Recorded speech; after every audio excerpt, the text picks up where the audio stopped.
அனைவருக்கும் வணக்கம். பிஹெச்டிஆர் எக்ஸாம் மெட்ரா நியூ டெஸ்ட் பேட்ச் சீரிஸ் போட்டிருக்கோம். ஸோ இந்த new test batch series schedule பார்த்தீங்க அப்படின்னா உங்களுக்கு கம்ப்ளீட்டாக எவ்ரி மார்னிங் ஈவினிங் வந்து இன்னிலிருந்து டுடே ஆன்வர்ட்ஸ் 11/7/2025. ஸோ இதிலிருந்து உங்களுக்கு மார்னிங் ஈவினிங் பேட்ச் போட்டு 29/2025 வரைக்கும் உங்களுக்கு வந்து என்ன பண்ணியிருக்கேன், ஷெடியூல் வந்து கொடுத்துருக்கேன். ஸோ இந்த டெஸ்ட் பேட்ச் டீட்டெயில் வேணுன்னா என்னோடய நம்பருக்கு வாட்ஸ்அப் பண்ணுங்கள். உங்களுடைய இந்த ஷெடியூலும் ப்ளஸ் இந்த டெஸ்ட் பேட்சுக்கான ப்ரைஸ் டீட்டெயிலும் உங்களுக்கு வந்து சொல்லிடுறேன். சார், இந்த டெஸ்ட் பேட்சுக்கான ஸ்டடி மெட்டீரியல் நீங்கள் ப்ரொவைட் பண்ணுவீங்களான்னா ஸ்டடி மெட்டீரியல் தனியாக இருக்கும். So study material test batch பார்த்தீங்கன்னா ஒரு ஃபுல் காம்போ. இல்லை எங்களுக்கு ஸ்டடி மெட்டீரியல் வேணாம், டெஸ்ட் பேட்ச் மட்டும் வேணும்னா அதுக்கான ஒரு காஸ்ட் தனியாக இருக்குது. ஸோ நீங்கள் இன்ட்ரெஸ்ட் இருக்கிறவங்க இந்த study material and test batch வாங்கி ஜாயின் பண்ணிக்கலாம். உங்களுக்கு பாருங்கள், 11th ஸ்டார்ட் பண்ணுறேன், 29 முடிக்கிறேன். அதாவது 15 டேஸ்க்கு முன்னாடி நான் முடிச்சிடுறேன். எக்ஸாம் டேட்டுக்கு 15 டேஸ்க்கு முன்னாடியே முடிச்சிடுறேன். ஸோ உங்களுக்கு கரெக்டாக இருக்கும். ஸோ இந்த டெஸ்ட்டோடைய பெனிஃபிட் பார்த்தீங்கன்னா ஒவ்வொரு நாளும் நீங்கள் சப்ஜெக்ட் டச்சில் இருப்பீங்க. ஸோ மார்னிங் படிக்கிறீங்க அப்படின்னா அதே சப்ஜெக்ட் ஈவினிங்கும் நீங்கள் படிப்பீங்க. ஸோ 2 டெஸ்ட்டுமே ஒரே டைம் அட்டன் பண்ணுவீங்க. ஸோ டே டைமில் எவ்வளோ நேரம் நீங்கள் படிச்சிங்கன்றது இந்த டெஸ்ட்டு உங்களுக்கு ப்ரூவ் பண்ணிடும். ரெண்டாவது, டெய்லியும் கொஸ்டின் ப்ராக்டிஸ் பண்ணுறதுக்கான மிகப்பெரிய சப்போர்ட்டாக இருக்கும் அது. ஓகேவா? அந்த டெஸ்ட் பேட்ச் கண்டிப்பாக உங்களுக்கு பெரிய லெவலில் சப்போர்ட் பண்ணும். கண்டிப்பாக நீங்கள் எக்ஸாம் கிராக் பண்ணுவீங்க. ஒரு டெஸ்ட்டுக்கு மினிமம் எவ்வளோ சார் இருக்கும்? மினிமம் 50 கொடுப்பேன். அது கீழே போகாது. 50 கொஷின்ஸ் கீழே கண்டிப்பாக போகாது. ஸோ மேக்ஸிமம் எவ்வளோ வேணா இருக்கலாம். ஓகேங்களா?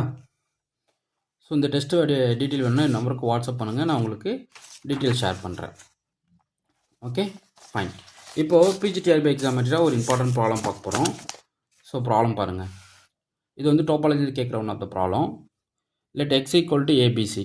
3 எலமெண்ட் செட்டு ஒரு எடுத்துக்கிறேன் X. And tau be a topology on X. இன்னும் டவு டிஃபைன் பண்ணுறேன் பாருங்கள். Empty singleton A singleton B அப்புறம் A comma B and X. So இது வந்து ஒரு டோபாலஜி தான். ஏன்னா உங்களுக்கு ஆர்பிட்ரரி யூனியன் பார்க்குறீங்க, ஃபைனைட் இன்டர்செக்ஷன் பார்க்குறீங்க, கண்டிப்பாக டோபாலஜியை சாட்டிஸ்ஃபை பண்ணணும். அது ஸோ எம்டி எக்ஸ் உள்ளே இருந்துருது. ஆர்பிட்ரரி யூனியன் எடுத்தீங்க அப்படின்னாவும் அந்த யூனியன் ஆஃப் செட்ஸ் வந்து டவுக்குள்ளே இருக்கணும். அப்புறம் ஃபைனைட் இன்டர்செக்ஷன் எடுத்து இன்டர்செக்ட் பண்ணாலும் இன்டர்செக்ஷன் ஆஃப் தட் எலமெண்ட் வந்து இன் டவுவில் இருக்கணும். ஸோ கண்டிப்பாக this tau is a topology on X. Check பண்ணி பாருங்கள். Then which of the following is ட்ரூன்னு கேட்குறாங்க. ஆப்ஷன் ஏ எக்ஸ் இஸ் ஹாஸ்டாஃபான்னு கேட்குறாங்க. Option B X is regular ஸ்பேஸான்னு கேட்குறாங்க. ஆப்ஷன் சி எக்ஸ் இஸ் நார்மலான்னு கேட்குறாங்க. ஆப்ஷன் டி வந்து எக்ஸ் இஸ் கனெக்டடான்னு கேட்குறாங்க. ஸோ ஹாஸ்டா ஸ்பேஸ்னால் நீங்கள் அந்த ஸ்பேஸில் எந்த 2 பாயிண்ட் எடுத்துக்கிட்டாலும் அதுக்கு டிஜாயின் நெய்பர்ஹுட்ஸ் கிடைக்கணும். ஸோ ஹாஸ்டா ஸ்பேஸ் எக்ஸ் வந்து ஹாஸ்டாப் சொல்லணும் அப்படின்னா எனி 2 பாயிண்ட் ஏபின்னு நீங்கள் இருக்குன்னு வச்சுக்கோங்களேன், அதுக்கு டிஜாயின் நெய்பர்ஹுட்ஸ் எக்ஸிஸ்ட் ஆகணும். இது ஹாஸ்டாப் ஸ்பேஸு. ரெகுலர் ஸ்பேஸுன்றது என்னன்னா ஒரு பாயிண்ட்டு ஒரு க்ளோஸ் செட் எடுக்கிறீங்க. ஸோ ஏ வந்து க்ளோஸ் செட்டு, இது ஸ்மால் ஏ வந்து ஒரு பாயிண்ட்டு. இதுக்கு டிஜாயின் நெய்பர்ஹுட்ஸ் கிடைக்கிது அப்படின்னா இந்த நெய்பர்ஹுட்ஸ் வந்து உங்களுக்கு ஓப்பன் செட்டுன்னு அர்த்தம்.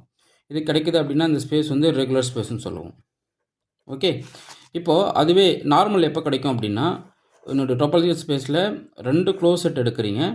இந்த 2 க்ளோஸ் செட்டுக்கும் டிஜாயின் நெய்பர்ஹுட்ஸ் கிடைக்கணும். ஸோ ஓவரில் பார்க்கக்கூடாது, இன்டர்செக்ஷன் ஆல்வேஸ் எம்டி வரணும். இதான் என்னுடைய யூ, இதான் என்னுடைய வி. இது யூ, இது வி. ஸோ இது யூ, இது வி. ஸோ பாருங்கள், ஹாஸ்டா ஸ்பேஸ்க்கு பார்த்தீங்கன்னா any 2 disjoint point as a disjoint neighbourhoods. Regular ஸ்பேஸுக்கு a pair of point and close set as disjoint neighbourhoods கிடைக்கணும். அது regular space.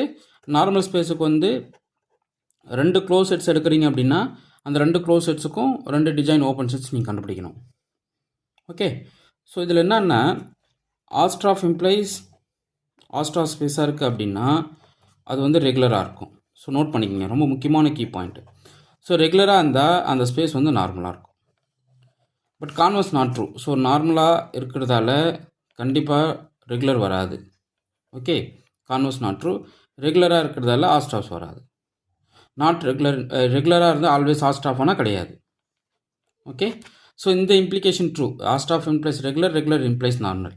But normal always regular கிடையாது, ரெகுலர் ஆல்வேஸ் ஹாஸ்டாஃப் கிடையாது. மைண்டில் வச்சுக்கோங்க, ரொம்ப முக்கியமான கீ பாயிண்ட்டு. இப்போது இந்த ஸ்பேஸ் வந்து ஹாஸ்டாஃபான்னு பாருங்களேன். ஸோ அப்படின்னா அர்த்தம், எக்ஸ்லேருந்து 2 எனி பேர் ஆஃப் பாயிண்ட்ஸ் எடுக்கிறீங்க, அதுக்கு வந்து டிஜாயின் நெய்பர்ஹுட்ஸ் கிடைக்கணும். ஸோ நான் என்ன பண்ண போகிறேன்னா என்னுடைய ஸ்பேஸ் எக்ஸு டவு நான் கொடுத்துருக்காங்க பாருங்கள். ஸோ எக்ஸ் வந்து ஏபிசி. ஸோ உங்களுக்கு டவு பார்த்தீங்கன்னா empty x singleton A singleton B அப்புறம் ஏபி கொடுத்துட்டாங்க. இப்போது நான் 2 பாயிண்ட்ஸ் எடுக்கிறேன், பிசி எடுக்கிறேன். ஸோ இந்த 2 பாயிண்ட்ஸோட நெய்பர்ஹுட்ஸ் பார்க்குறேன். ஸோ இந்த பி கண்டெயின் பண்ணுற மாதிரி நெய்பர்ஹுட்ஸ் வந்து ஏபி கொடுக்கலாம்.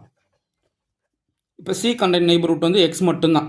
ஏன்னா X one of the open set in டவுன்றதால எலமெண்ட் ஆஃப் டவுன்றதால அது ஓப்பன் செட்டாக இருக்கும். ஸோ இந்த சியை கண்டெயின் பண்ணுறது என்னுடைய ஸ்பேஸ் எக்ஸ் மட்டும்தான் இல்லைங்களா. இப்போது இது யூன்னு எடுத்துக்கிறேன், இது வின்னு எடுத்துக்கிறேன். ஸோ யூ இன்டர்செக்ஷன் வி நமக்கு என்ன கிடைக்கும், ஏபின்னு வரும். பட் இந்த இன்டர்செக்ஷன் வந்து நமக்கு எப்படின்னு விழணும். ஓகே, ஸோ அப்போது இந்த 2 பேர் ஆஃப் பாயிண்ட்ஸுக்கு நமக்கு டிஜாயின் நெய்பர்ஹுட்ஸ் கொடுக்க முடியல. புரியுதுங்களா. ஸோ இந்த ஸ்பேஸில் இதான் எனக்கு open sets, singleton B, A comma B and whole space X அந்த எம்டி செட்டு. இது எல்லாமே வந்து எனக்கு வந்து ஓப்பன் செட்டாக இருக்கும். இதில் நான் 2 பாயிண்ட் எடுத்து அதுக்கு டிஜாயின் நெய்பர்ஹுட்ஸ் கொடுக்கணும். நான் என்ன பண்ணுறேன்னா பியும் சியும் எடுத்தேன் அப்படின்னா பிஏ கவர் பண்ணுற மாதிரி ஏபி இருக்குது, பட் சிஏ கவர் பண்ணுற மாதிரி எக்ஸ் இருக்குது. ஸோ இதனுடைய இன்டர்செக்ஷன் வந்து ஆல்வேஸ் எம்டி வரணும். ஆனால் எம்டி வரல, ஏபி வருது, நான் எம்டியாக இருக்குது. ஓகே, ஸோ அப்போது என்னுடைய ஸ்பேஸ் வந்து ஆஸ்ட் ஆஃப் கிடையாது. இது ஆஸ்ட் ஆஃப் ஸ்பேஸ்க்கான செக்கிங் பாயிண்ட். கரெக்டுங்களா. ஸோ ஆஸ்ட் ஆஃப் இல்லைனா அது ரெகுலர் இருக்காது, ரெகுலர் இல்லைனா அது நார்மலும் இருக்காது. அப்போ எந்த ஆப்ஷன் தான் வரும் பாருங்கள். ஆஸ்ட் ஆஃபும் இல்லை, ரெகுலரும் இல்லை, நார்மலும் இல்லை. அப்போ கண்டிப்பாக என்னவாக இருக்கும், கனெக்டடாக இருக்கும். எப்படி நீங்கள் கனெக்டட் சொல்கிறீங்க அப்படின்னா, கனெக்டட் ஸ்பேஸ்னா அர்த்தம் இட் ஹாஸ் நோ செப்பரேஷன். அப்படின்னா அர்த்தம் disjoint union of two open செட்ஸாக எடுத்து நம்ம யூனியன் பண்ணுறோம் அப்படின்னு வச்சுக்கா. 2 டிஜாயின் ஓப்பன் செட்ஸ் இருக்கிறீங்க, அது 2த்தையும் யூனியன் பண்ணுறீங்க அப்படின்னா என்னோடய ஹோல் ஸ்பேஸோடைய எக்ஸோட கார்டினாலிட்டி எல்லாம் கவர் ஆகுது அப்படின்னா அந்த ஸ்பேஸ் வந்து டிஸ்கனெக்டட்னு சொல்லிடலாம். அப்படி ஒரு பேரை உங்களால் கண்டுபிடிக்க முடியலன்னா அந்த ஸ்பேஸ் வந்து கனெக்டட். ஸோ நீங்கள் 2 ஓப்பன் செட் எடுக்கிறீங்க, அது யூனியன் வந்து ஹோல் ஸ்பேஸ் வரணும். கொடுக்க முடியுமா, அது 2மே டிஜாயிண்டாக இருக்கணும். அதுவும் ரொம்ப முக்கியமான பாயிண்ட்டு. இங்கே ஓப்பன் செட்லாம் யார், டவுல் இருக்கிற எலமெண்ட்ஸ் எல்லாமே ஓப்பன் செட் தான். ஸோ 2 ஓப்பன் செட் எடுக்கிறீங்க, அது யூனியன் வந்து என்னுடைய ஸ்பேஸ் எக்ஸே வந்துடும். பட் அந்த 2 ஓப்பன் செட்டோட இன்டர்செக்ஷன் வந்து எம்டி வரணும். அப்படி கொடுக்க முடியுமா. அப்படி கொடுத்தா அது பேர் வந்து டிஸ்கனெக்டடு. அப்படி ஒரு பேர் எக்ஸிஸ்ட் ஆகுது, அது பேர் தான் செப்பரேஷன். அதுக்கு ஒரு பேர் எக்ஸிஸ்ட் ஆகுதுன்னா அந்த ஸ்பேஸ் வந்து டிஸ்கனெக்ட் சொல்லுவோம். அப்படி ஒரு பேரை இங்கே கொடுக்க முடியல, அதனால் என்னுடைய ஸ்பேஸ் வந்து என்னவாக இருக்கும், கனெக்டடாக இருக்கும். ஓகே, ஸோ இந்த ப்ராப்ளம் நல்லா ப்ராக்டிஸ் பண்ணிக்கோங்க. இது போல் நிறைய ப்ராப்ளம்ஸ் நாங்கள் அப்லோட் பண்ணியிருக்கோம் வீடியோஸ். ரெகுலராக சேனல் வாட்ச் பண்ணுங்கள், டெய்லி கொடுக்குற கண்டென்ட்டை பாருங்கள், டெய்லி டெஸ்ட் பேட்ச் அட்டன் பண்ணுங்கள். உங்களுக்கு டெஸ்ட் பேட்ச் வந்து பெரிய லெவலில் சப்போர்ட்டாக இருக்கும். ஸ்டடி மெட்டீரியல் கொடுக்குறோம், இன்ட்ரெஸ்ட் இருக்கிறவங்க ஸ்டடி மெட்டீரியல் வாங்கி படிக்கலாம். Full set of study material அவைலபிளாக இருக்குது. ஸோ அந்த ஸ்டடி மெட்டீரியல் காஸ்ட்டு உங்களுக்கு டீட்டெயில் கொடுத்துருவேன். கம்ப்ளீட்டாக எப்படி கொரியர் பண்ணுறோம், உங்களுக்கு கொரியர் பில் சென்ட் பண்ணிடுவேன். எல்லா டீட்டெயிலும் உங்களுக்கு கம்ப்ளீட்டாக வாட்ஸ்அப் பண்ணிவிடுவேன். ஸோ உங்களுக்கு ஸ்டடி மெட்டீரியல் டெஸ்ட் பேட்ச் வேணுன்னா இந்த நம்பருக்கு கான்டாக்ட் பண்ணுங்கள், உங்களுக்கு டீட்டெயில் ஷேர் பண்ணுறேன். தேங்க்யூ.